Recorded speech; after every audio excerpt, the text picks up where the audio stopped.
When I wake up, I just see all these bricks everywhere. I'm like, damn, like, this is not what I'm used to waking up to, and it's never gonna be what I'm used to waking up to.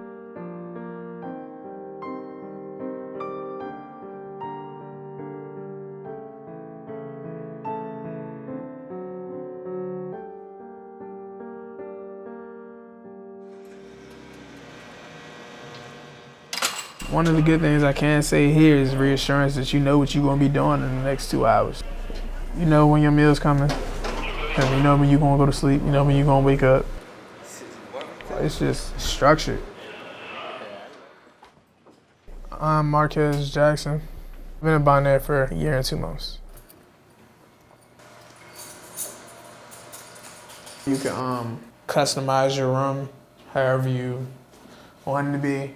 They're usually like a little bit more strict with like what you allow to be put on the wall. But I guess once they realized that I could actually draw, they pretty much just started letting me do whatever as long as it's like not necessarily negative. I'm in the maximum security side. I get locked in my room every night. Since my mom used to work so much, she wasn't really home all the time. I wanted the greater things. I wanted watches, I wanted clothes. So I used to do what I had to do in order to get it. I was charged with second-degree murder. I have juvenile life, meaning that I will be incarcerated until I am of the age of 21.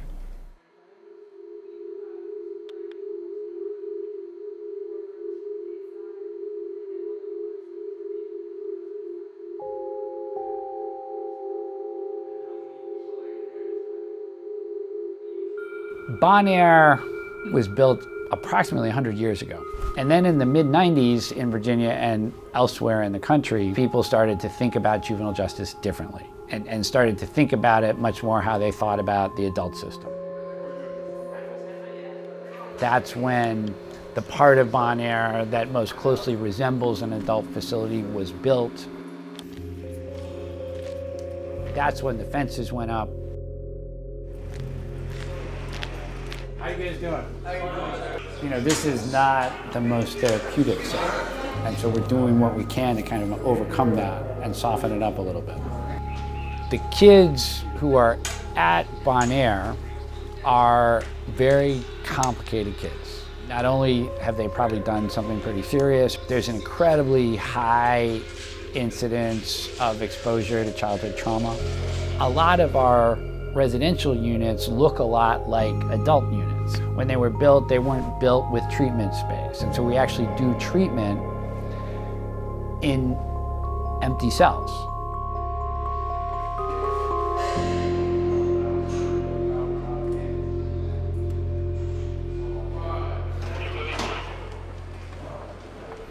It's just the way we do things. Everything is about security here, making sure that everything is accounted for. Getting searched every day to and from school. I don't really feel any way towards it. That's just what it is.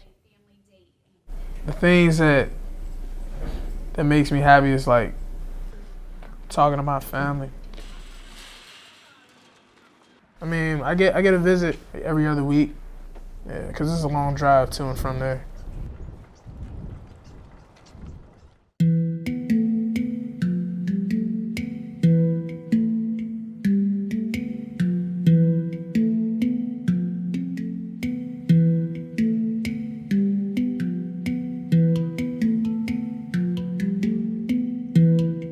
At the end of the day, we're about public safety, but when it comes to kids, public safety and rehabilitation are kind of inextricably linked. And doing that often involves also working with their families, because most of them live at home or are returning home from places like this, and so they have to be part of the work as well. Bonaire specifically is far away from other parts of the state.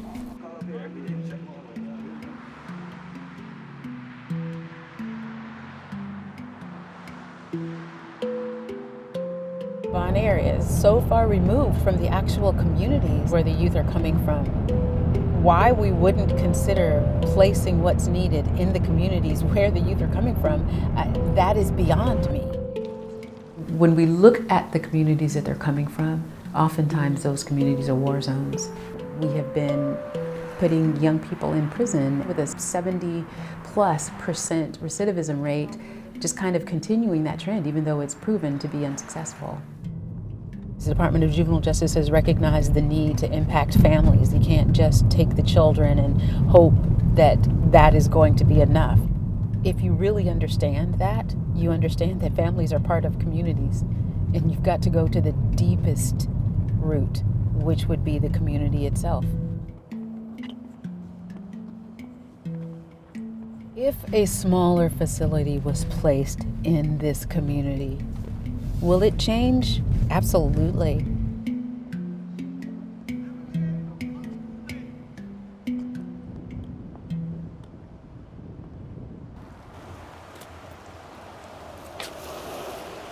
I was up on there for 2.5 years.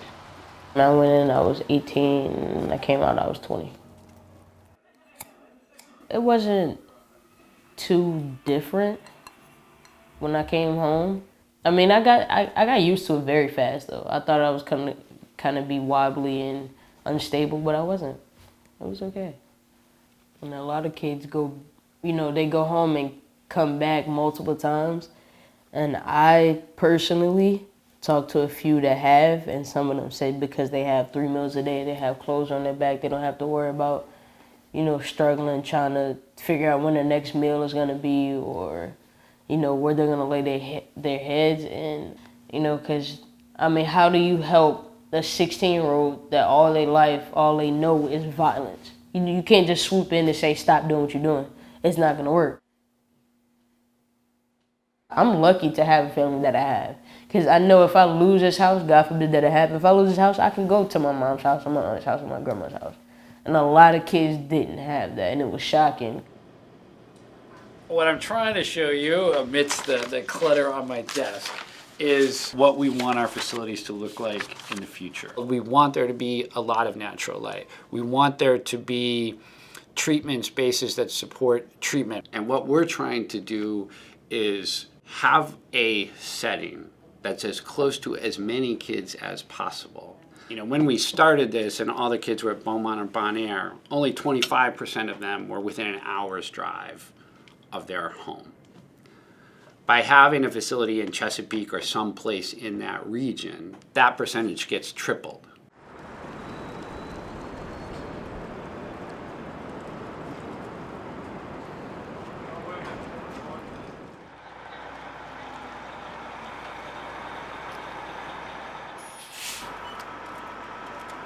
Yeah, so today we're having a Christmas celebration. We provide free transportation from around the state. When you only have one correctional facility that's miles from where a lot of people live, you have to make extra efforts to make that happen. So we do the free transportation. We try to make the most of each visit and make this be a place where parents want to come. Oh, I came from Danville, Virginia. It's about 2.5 hours from here. It's a straight stretch, and I'll do it anytime. That's my son, for real. This is my mom. This is my grandma. I come about twice a month, which, from what I hear, is a lot to be traveling, so far. But I would like, to come more often, but with the distance, I still have to work and things like that, and the visitation is only on Sundays. It gets a little tough.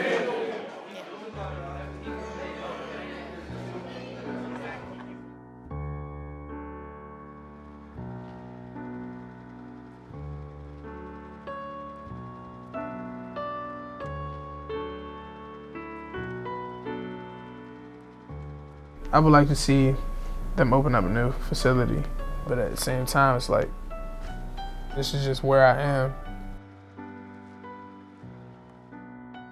The things that makes me happy is visualizing what I could be doing if I was home.